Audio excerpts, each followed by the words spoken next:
Hi, I'm Julie from Indigo Handmade Design. Today I'll show you how to crochet the double Romanian cord. So this is the double Romanian cord and this one is the simple Romanian cord. This cord can be used for bag handles, purses, belts, bracelets or just to decorate your handmade items when worked with a thinner yarn. For this tutorial I'm using a category 4 acrylic yarn and a 6mm crochet hook. First you are going to make a slip knot and then chain 3. 1, 2, 3.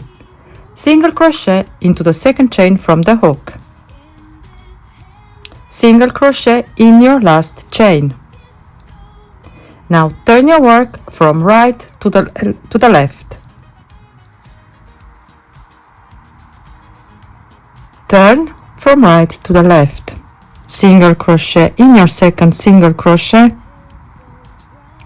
and on the side in these 2 loops. After a while, your work should look something like this. Now go ahead and make another single crochet, chain 1 and fasten off. Weave in your loose end and that's it. That's the Romanian double cord. Thank you all for watching and for joining me today. I wish you all happy crocheting. Until next time. Bye bye.